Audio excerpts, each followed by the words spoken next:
Welcome to The Diary of a Businesswoman. We will give you thought-provoking, practical, informative business insights. Hi everyone, welcome back to Diary of a Businesswoman, and this is a very special episode because we have a guest, our first guest in the studio on the podcast. I have Jamie here, and Jamie is an advocate for those with ADHD. He's diagnosed with ADHD himself, as am I. He is an ambassador for ADHD UK. He runs a support group. I don't think I can even list the things. I think, Jamie, you need to take it away of all the things you do to help those with ADHD, support us, try and make the society around us a little bit more inclusive. So, Jamie, tell us a little bit about your work. Okay, so I became an ambassador for ADHD UK at the start of 2024, and after my onboarding call and with a little encouragement from their CEO, I started to use the upcoming election to sort of leverage a sort of campaign for shorter waiting lists, better support for people with ADHD,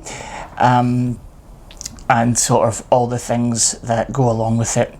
Around about then, I also started an ADHD support group. Yeah. That's an adult ADHD support group. You do not need a formal diagnosis to come along. That's a massive barrier. Well, that is We'll get on to that. Exactly, that's a massive barrier. The NHS Berkshire, their actual statistics are that it's 4 years from when you speak to your GP until you get assessed, and then a further 1 year until you get titrated for medication. So, wow. Is that for children as well? I don't have the statistics to hand about children, but I do believe that includes children as well. But I could get back to you on that. 5 years. Yeah, well, I know, right? Yeah. It's absolutely appalling. It really is. Yeah.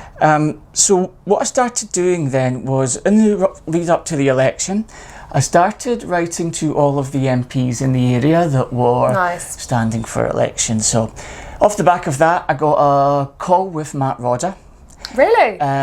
So that is the Labour? That's the Labour MP. The Labour MP for our local area. Wow. Yeah. And you got a call with him? Well, I had a Zoom call with him, yeah. Whoa! How'd you pin him down? I just emailed him a bunch of times.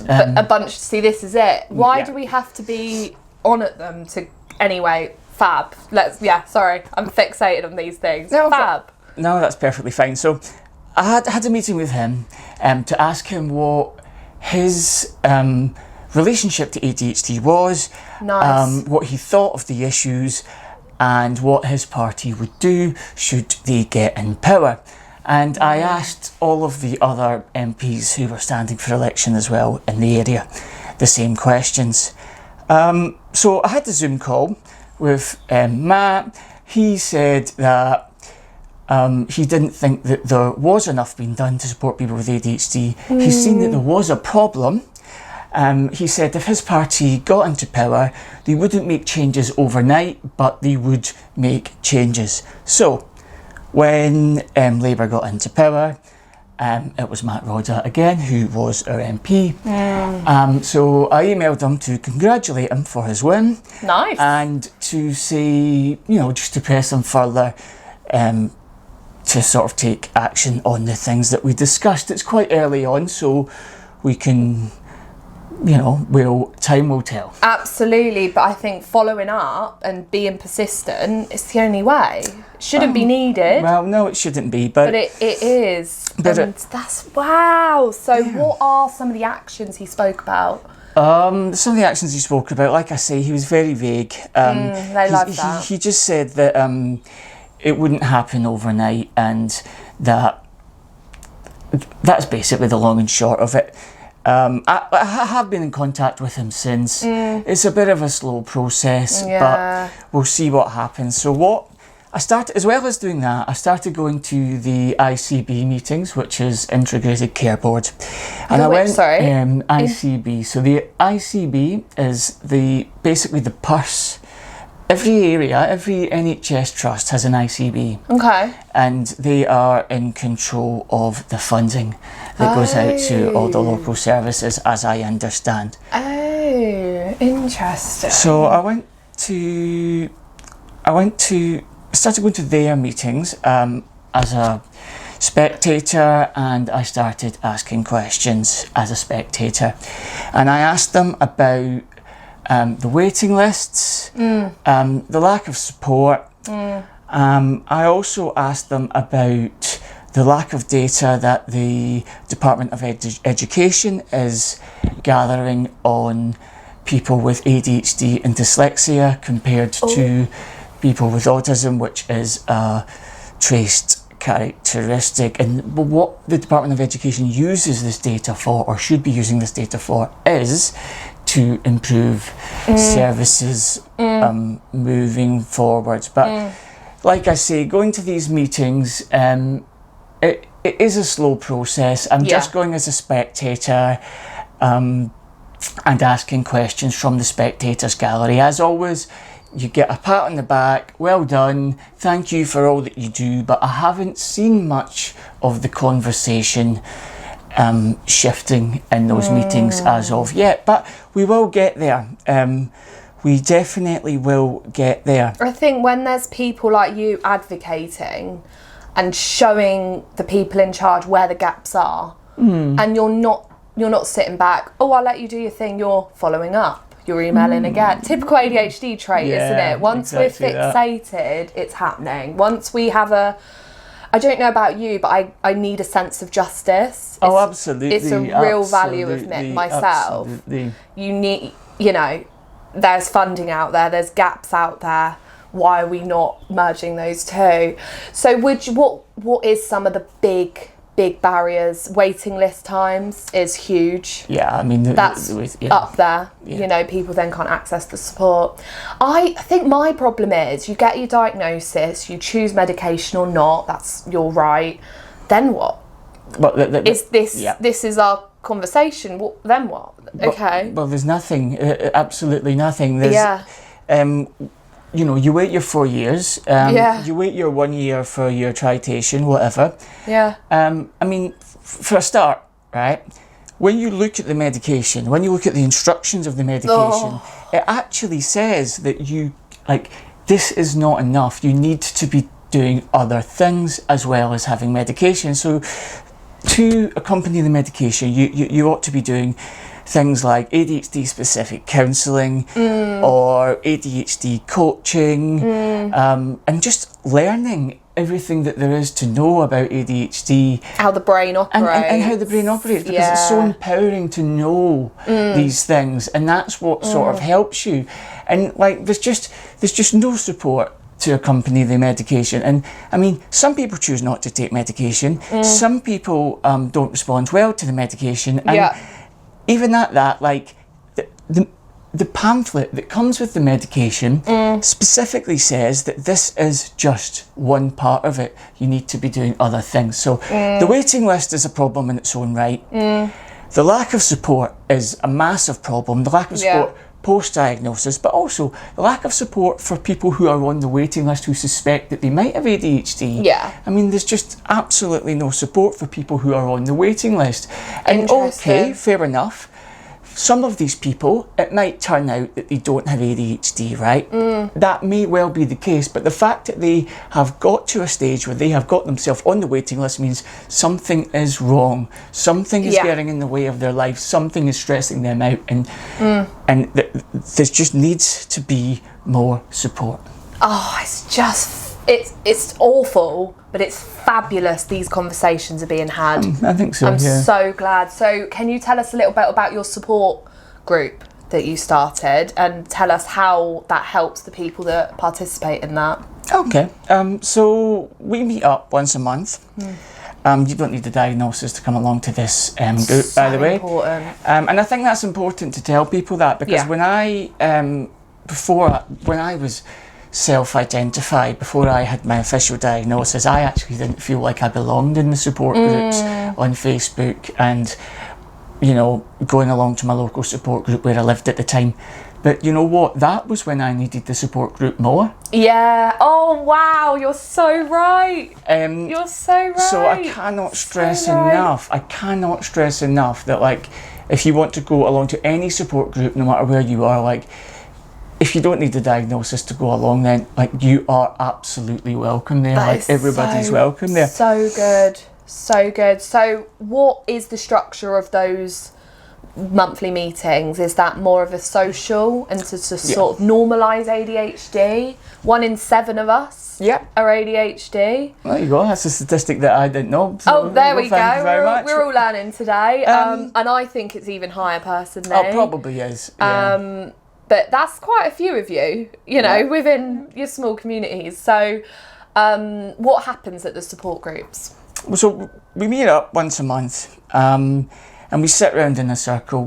There's no medical affiliation. It's just good old-fashioned peer support. We discuss some of the things that have happened in the month. We have a laugh. We have a tea, coffee, chat, have a complaint. Sometimes it's a bit more cheery than others, but it's just a place to get together and to just make friends and form an alliance is the most important thing, and to just be around people who understand you. And it's a good opportunity for us to give each other advice on how to navigate the services, how to access the services, and different things like that. So that's the group. And on top of that, I don't just do the monthly meetings, so I'm starting to put on events as well. So I've got 2 coming up. I've got one in accessing access to work and navigating the access to work system. For those of you who don't know what access to work is, it's a DWP funded scheme that grants people money to aid them along with their work, and that could be funding an ADHD course, an ADHD coach. That could be funding specific aids that you might need in work. So this workshop is an online workshop, and it's going to be on who is eligible for access to work, what you could ask for in access to work, and how you can apply for it. And then a month later, there's one on coping strategies. And moving forward, I'll be looking to do more events throughout the year and the years after. And I'm always looking to collaborate with people. So if that's something that you think that you could offer and you want to collaborate with me to do an event, then please do get in touch. That is it's what we need in the ADHD community. We need people driving the change. I don't know about you, but ADHD, especially during those confusing times when you've not got that stamp of approval from a doctor, those really confusing times. I've forgotten what I was going to say. That's just ADHD all over, isn't it? I don't know what I was going to say there. No, it's gone. Sorry, guys. Typical, isn't it? If we don't get it to it does just disappear. So should we talk about our ADHD personally then? So I was diagnosed in 2022 with a combined presentation. Yep. And what I recently learned is ADHD in girls was only started to be diagnosed in 2018. I never knew the actual date, but I knew that it was late. Yeah, it's very late. And all the research is lacking. Lacking in general, I think, but girls especially lacking. Yeah. Girls, we operate different to boys. It's how we've evolved. There's a real gap. But I was diagnosed with combined presentation, which is inattentiveness and hyperactivity. So it's very conflicting at times. Do you mind sharing about your diagnosis? Yeah, absolutely. So, I never discovered that I had ADHD until I was in my late 20s. They discovered my dyslexia in school, and like you, I have combined type, so I'm wondering if maybe in school I just presented as inattentive, and my dyslexia sort of overshadowed it. It also could be because it has been a while since I've been at school, and I think ADHD, there's a lot more awareness around it now. But yeah, so I didn't discover my ADHD until my late 20s, and like, you know, a lot of people, I was like, really, ADHD? I don't really, you know, because of all the misconceptions and stuff like that, I don't really think that would be me. But you know what, I looked it up, and it wasn't long before I realised, no, I very much... A few light bulb moments. Yeah. Yeah, I remember that feeling, like, oh, yeah. that makes sense. Yeah, exactly that. Yeah. So, it was a couple of years before I got round to getting the diagnosis, actually. Same with me. Same with me. Around to putting myself on the waiting list. Now, yeah. It was an absolute roller coaster. But you know what? In hindsight, I got off lucky. It was 3 months from when I spoke to the GP until I got a diagnosis, which is fantastic. If that had been 1 year later, I think I'd maybe have been on the waiting list for a long time. Yeah. And when I first went into the office, the psychiatrist, and I told him about my struggles. And he said to me, I don't think that's ADHD. I think that you are just anxious. Now that's something... Oh, wow. Yeah. Big misdiagnosis for a lot of people. Yeah. And big. And that's something that I hear a lot about. Yeah, That's I've heard something this. that I hear a lot about. That happens a lot. But apparently that happens a lot with women as well. Yeah, for sure. For sure. And yeah, so you're just anxious. So they fobbed me off the first time, and then 3 months later I had another appointment. I'd spoken to one of my friends, and he says, and this was possibly the best advice that I'd ever been given, and he says, you really need to emphasise how much it's affecting your life. Yeah, and it's hard negatively. because we get used to it, don't we? Well, there's that, and there's also something about the structure of the meeting that, like, you don't really present as ADHD. Quite often you've waited for ages, you've had a lifetime of unanswered questions. So when you get to that, when you're sat in front of the psychiatrist, like, you are focused, you are like, this is all my struggles, this is what I've got, and they're a bit like, well, you know, you look perfectly put together or whatever. I know, and part of my ADHD diagnosis is about my presentation. Well, exactly that. Or just because I could brush my hair and, you know, wear some nice clothes, that means that I don't have those habits. It's just like the diagnosis process for me. It was like a questionnaire, really. Yeah. I don't know how yours was, but it was pages and pages of questions, and then, you scored 9 out. I've scored 9 out of 9 in both areas, which I found hilarious. The only thing I've ever done 100% in. But, yeah, I just thought, really, just these questions? And then, thankfully, my working memory is actually very good for an ADHD. I'm very lucky, because that is a part of the brain that's severely impacted.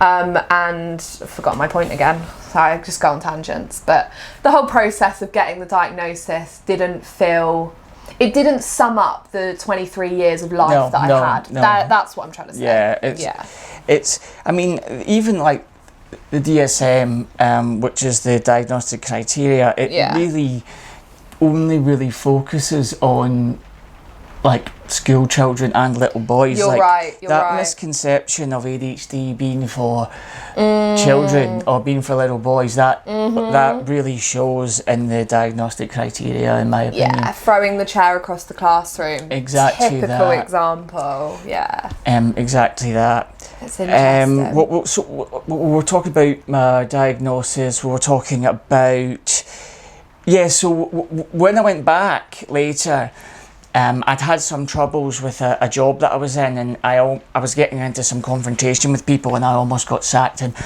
I shared this with the psychiatrist, and that was me sharing how it was negatively affecting my daily life. Yeah. And it was at that point, that was when I got my diagnosis. And I can't stress this enough.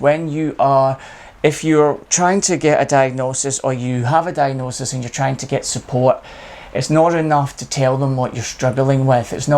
You have to tell them what you're struggling with, and then you have to emphasise how that's affecting your life. So I'm emotional. okay, what are you doing? Like, why are you emotional? I'm emotional because I'm getting into conflict at work. Okay, but why is that bad? Because it's almost cost me my job. Yeah. I'm forgetful.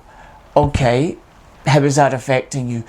I You leave the have oven on. to- yeah, exactly. I almost burnt my house down. Yeah. And things like that. So you have to really stress how much it's affecting your life in order to get any support.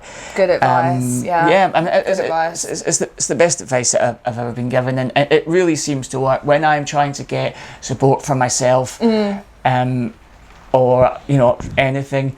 I always emphasise what it's getting in the way of, and that's the only way that you can really show them anything. that Yeah, there's a struggle there. exactly. Absolutely. Yeah, I think I'd love to talk about misconceptions, because I think we're in an information age with TikTok and Instagram, and there is a lot of information out there, and some of it is very valid, very true, very researched, and some of it is speculation, some of it is assumptions. Yeah. So one of the things that my friends struggled to understand when I got a diagnosis, I am very organised, and they say that ADHD is, some do struggle with that, but just because I am good at organisation, I can't have ADHD. But actually, when I reflect back, that was something I hyper-fixated on for years of my childhood. I wanted everything to be organised and in diary and timings, because it was a control thing. It was a way for me to manage my life and manage the beehive of chaos that was my brain, and normally is my brain. It's like buzzing all the time, and it's just a whirlwind, my brain. It's very loud, very noisy. And it was just a way for me to control things. But it was a big struggle for my friends to understand that I had ADHD because I was so organised. And it's like, but you can be organised and have ADHD, because I am living proof of that. Well, this is it. I mean, it's not one size fits all, is it? Absolutely not. I mean, ADHD presents differently in different people. Absolutely. Like there's 3 different types. And then there's obviously comorbidities. There's coexisting diagnosis. There's all sorts of different factors that play. I think environment and your upbringing, your socioeconomic background, I think that's a massive part of it as well. Like huge. Like your family influence, what school you went to. All of it plays a massive factor. And then there's different things to consider as well. Like, for instance, people with ADHD, they are famously late all the time.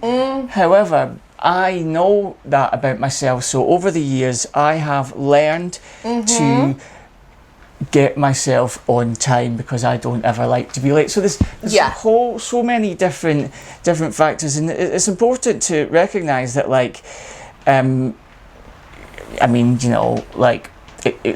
it's not one size fits all. It's not one size fits all. You know your struggles more than anyone else would. Exactly. You know what struggles you do. Exactly that. And it's sort of, I'm a bit of a problem solver, so I'm like, right, how can I learn to work with myself, not against it? So I learned quite early on that I wasn't organised and there was loads of chaos, so I wanted those strategies to help me organise, and now love organisation, which is great, but it is one of those things that doesn't sometimes coexist with ADHD as a misconception.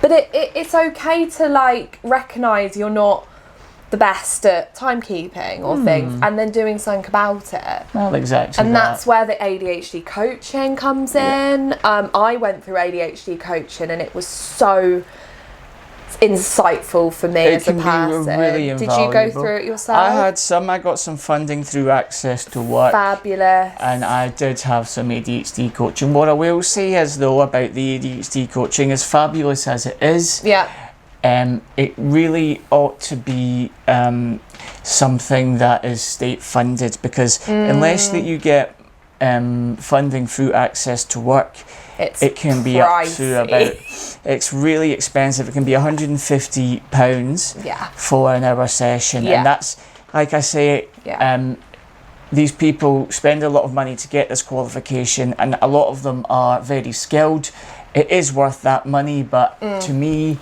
it pushes the resources over to the private sector, essentially. It does. I was very lucky. My ADHD coach had ADHD herself. Oh, perfect. What a dream combination. I think it's important Yeah. to have people who are supporting you to have lived experience. Lived experience. For me, I mean, I don't think there's anything wrong with an ADHD coach or an ADHD specific counsellor. No. There is an ADHD, but for me, I really do prefer to have somebody support me that has lived experience. That's important to me. That's really, really interesting, isn't it? Oh yeah, let's just have a little look. Okay, cool. It stops at 30 minutes, so then we'll restart it again. What did I want to say about that? I think, I'm a little bit of I'm bad because I am positive, and I'm positive all the time. Yeah. I don't like that. I don't like that. I know, and I'm so aware that that's not what everyone needs. No, it and isn't, I'm isn't so it? aware of that, and I'm really trying to work on it. Because if someone says, "Oh, I've got this going on," I'll be like, well, "Why don't you do that? And you'll be fine there." And I just seem to want to fix everyone's problem, but I know that I need to recognise and validate feelings at the same time. And then asking, do you want some advice? Because not everyone wants to hear it, do they? And I think what I'm trying to get at with that situation is I love to tell people the positives of ADHD. I mean, there are some positives, I guess. Sorry, I interrupted you there. No, What I were will going to interrupt you. say? I will always interrupt. It's a big thing I just can't seem to work on. My positive ADHD experience. I just love the fact that life feels so much brighter and bold and fun at times. I know this is very toxic positivity right now, and you please challenge me, because that's how I'm going to learn and grow. But I love feeling things so deeply, more than a neurotypical person, which is someone of sort of an average brain, average upbringing things. I just love the fact that life feels deeper and more intense and more fun, but that is also the biggest curse at times. So feel free to challenge me. Okay. I think that's healthy debate that we'll both learn from. Okay, so I mean, I wouldn't say that my experience of ADHD has had many positive Interesting. aspects, to be perfectly honest with you. Absolutely. I mean, yes, the ADHD gives me some redeeming qualities, and I recognise that for some people, it is a sort of, some people like this sort of positive spin because it helps them, and You're right. also not everybody has the same path. Everybody's got the different journeys, but to me, it almost falls to a sort of like socio-economic issue. To me, it seems like the people who see it from a positive light tend to come from a place of privilege.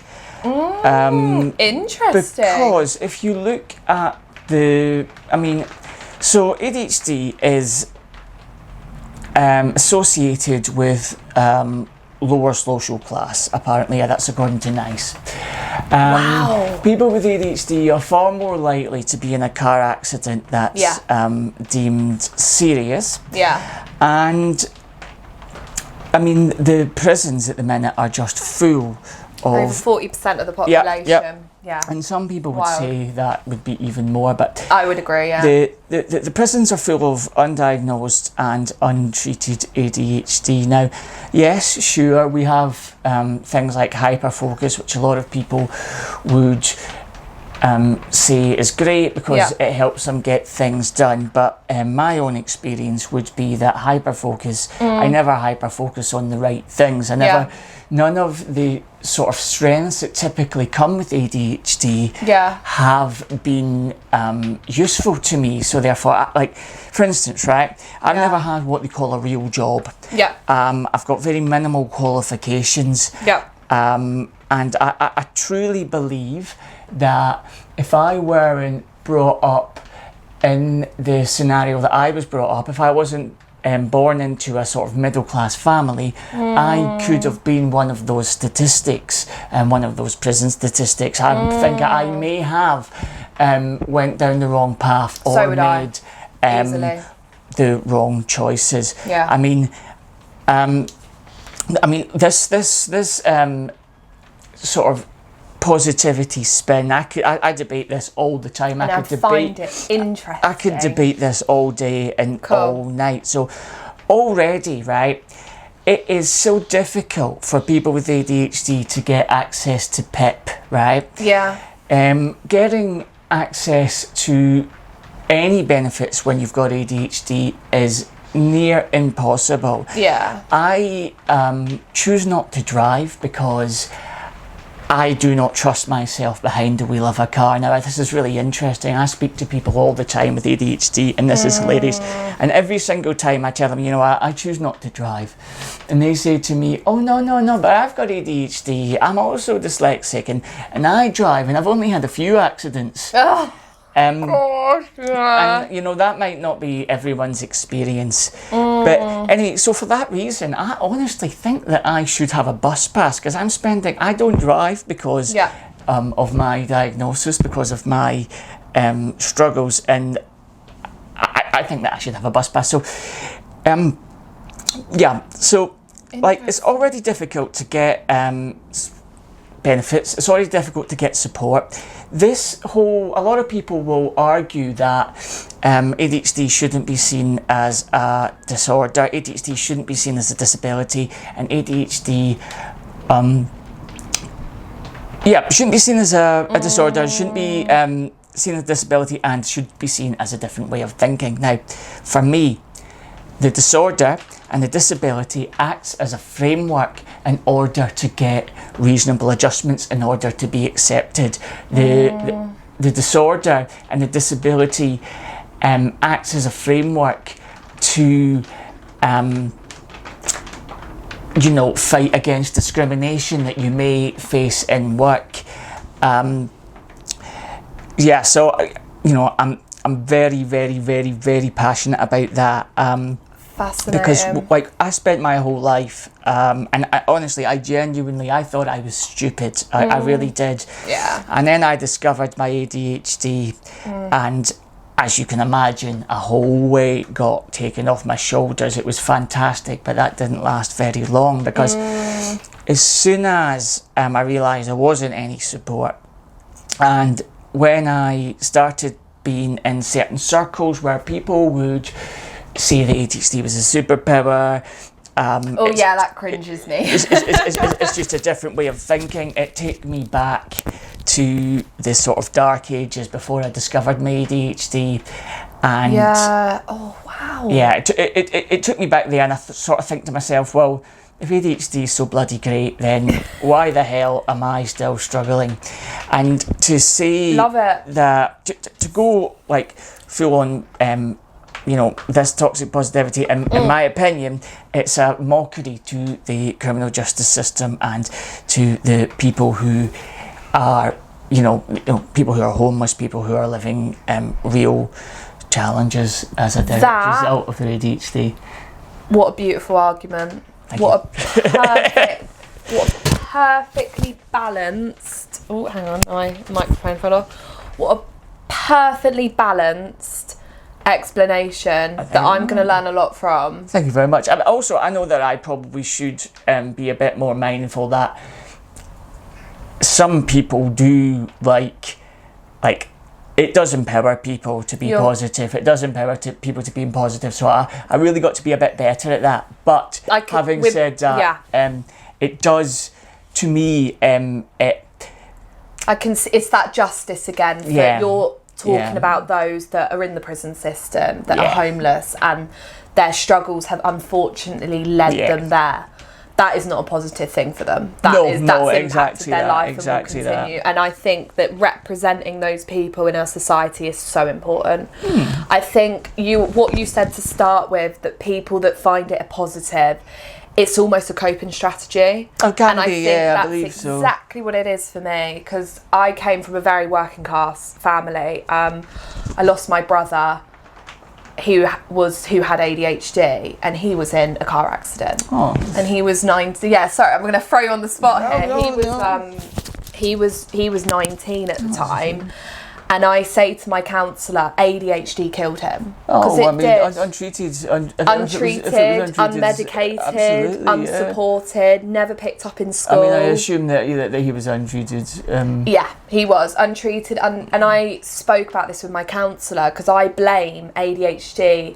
And as she said, it's not ADHD, it's the lack of support from society, which I have to get round my head. Oh, yeah. But, without going in the ins and outs of how he died, it was his...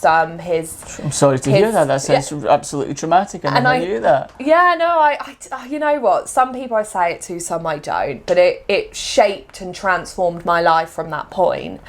And that's when the self-discovery of ADHD came about. Because I was like, why do we not have any attitude to risk? Why are we so impulsive? Why are we so chaotic as a family? My dad as well, very chaotic, very impulsive. So I noticed these patterns and I'm like, what is this? And that's then where I found the journey and went through the ADHD sort of got that diagnosis. And for a long time I blamed ADHD for it, because I thought that's why he was walking in the road, that's why he died. And exploring that with my counsellor, she says that those are untreated, unmedicated, unsupported by family, friends, work, every relationship, their life expectancy goes down by about 27 years. 27 years, the life expectancy of someone that has ADHD but is undiagnosed, untreated, unmedicated.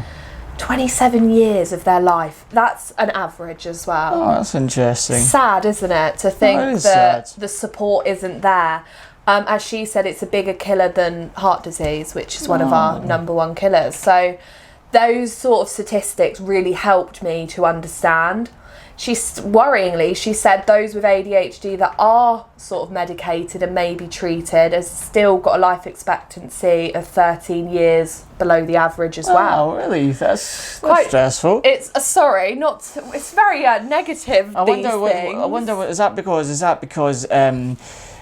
because we're more prone to stress, or we're more likely prone to stress, like have health conditions that would be linked to stress and stuff like that? Absolutely. I think if you don't manage your risk, if you don't manage those impulses, you can land yourself in a lot of debt. You can, and the ripple effects of that, you might end up with drug addictions or alcohol tendencies, and you lose family, you lose friends. Like, you can see how the impulsiveness, the hyperactivity, the eagerness to fit in as well. Yeah. Especially if you're around people already doing some of these behaviours, you want to impress them. You're likely to copy them. You're likely to try and fit in, especially if you're unsure of yourself. Yeah. So I think these statistics and everything you said is a really important part of ADHD, because it's not positive, and I cope with it not being positive by going the other way, and I'm like, I love it. That works for people, but and now I'm coming on camera and I'm speaking to other ADHDers. I need to consider there are people with different experiences. I mean, they do see that people with ADHD make fantastic entrepreneurs. Most of the CEOs, because the attitude to risk. Yeah. So I mean, sure. I'm sure there are positives that come with it. I've yet to see them, but I'm sure there are. You're right. Well, right. Actually, I'll tell a lie. Do you know what? Because my persistence and all of the advocacy work I do, and my sense of injustice, that's definitely big time. Like, definitely my ADHD has fed into that, but big time. But no. I mean, there definitely can be there can be positive sides to it, but They again, can, but it's recognising both sides. Absolutely, I think absolutely. that's what our discussion was about then. absolutely, And absolutely. it's so, some of the videos I'm like, oh, I love ADHD because coping strategy for sure. But I love some of the things you've said there that I'm going to Thank you take very away much. I with me. appreciate that. Yeah, it's all about educating each other. Exactly You're that. not going to always get it right, and No. that's okay to ask questions. That's okay to say your opinion. Please challenge that opinion. Be open to new information. Absolutely, Is that right? Yeah. Yeah, I wonder how the MPs and the people that predominantly are middle class, upper class, Eton College graduates, and the sort of elite of our society. How can we get them to understand those daily struggles that we go through? Because they probably don't have friends and family with ADHD. Well, I mean, I guess if they did, they'd be a bit better at sorting it out. yeah. But I mean, this is it because, like, I'm not too sure how many of the current government have came from Eton. I'm not really, but it tends to be if, like for instance, as we were discussed earlier on, ADHD coaching's expensive. Yeah. ADHD specific counselling's expensive. Getting this support on the NHS is near impossible, and if you do, it's not as good quality as what you can get. Interesting. So yeah,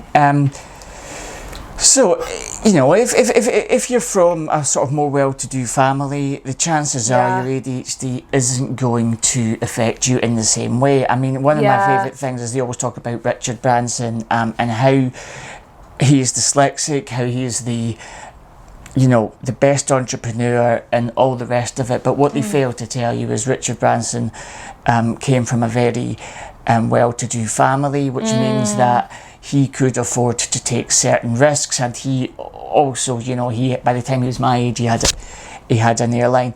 How do we get policymakers? How do we get people to understand? I think the most important thing I think we need to do, so we've got, I don't know if you're aware of this, but we've got the NHS 10-year plan coming up. Yeah. And also next year, I believe, this year, I believe, there's got an ADHD task force being mapped out. And the ADHD task force is going to map out how better to manage ADHD. So I guess what we have to do is we have to get into the people who are in charge of the task force. We need to get into the people who are implementing the 10-year plan, and we have to sort of make them see what it's like and sort of try and push to put strategies in place in order to better support ADHD. I think the best thing that we can do is to just keep campaigning, keep writing to our MPs. Some amazing work's been done on the television and stuff. We've got a lot of people from Love Island talking about ADHD. I'm pretty sure like Hugh Grant's come out as having ADHD. Was it Hester Blumenthal has got ADHD and bipolar, and he's been doing studies into unemployment and neurodivergence, just things like that. Fascinating, and I'm so pleased that these conversations are now being had by celebrities, by the NHS 10-year plan.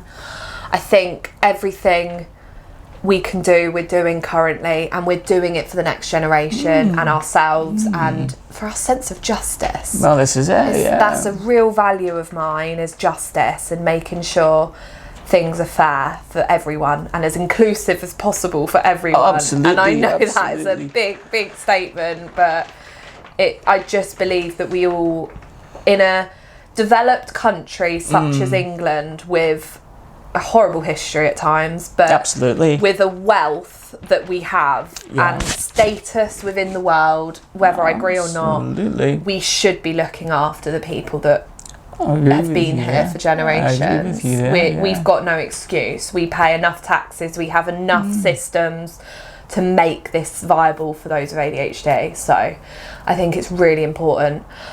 Wow. I mean, what a conversation. Do you think there's anything else that we need to touch on? Anything else that we need to touch on? I guess, I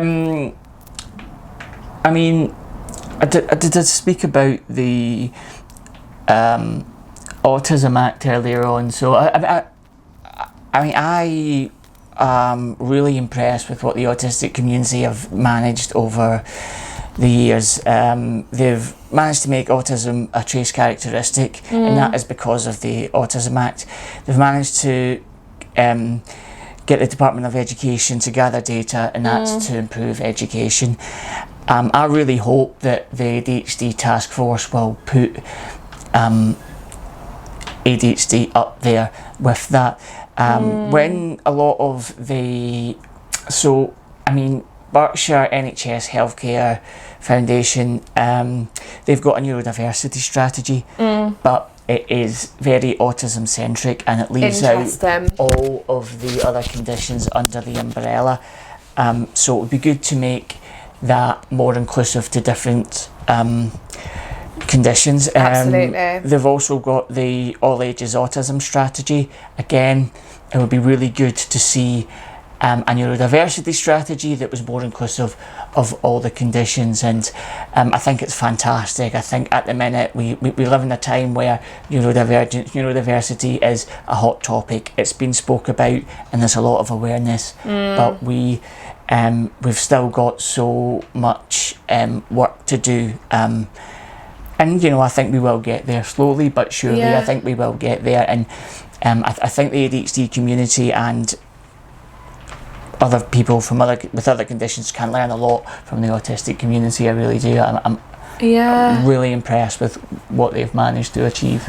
And I think people like you, Jamie, that are going out there in the community, being a voice for those that need it, for representing those people that don't get the mention. So thank you. Thank you for coming today to challenge. Thanks for having me. To educate, to help us learn more. And just thank you for the amazing work you're doing for the community, the ADHD community. I'm blown away. Appreciate it. Yeah, thank you. Anything else? Any final thoughts? Is there anywhere any viewers can connect with you on social media? Absolutely. So you can connect with me on LinkedIn. You can put the link to that in the show notes if you wish. I will. You can reach me on my ADHD support group website, which is readingadhdgroup.org. Or you can, if you live around Berkshire or Reading, you can join the Ethical Reading Neurodiversity at Work Facebook or LinkedIn group. Brilliant. So I'll tag all of these handles in the description so you can connect with Jamie, find out more about his work, find out if there's opportunity for you to collab with Jamie as well. I'd love that. Keep being a voice for those that need it and keep bettering our future. Brilliant. Perfect. Thank you. Thanks for joining. Goodbye. Thank you. Bye.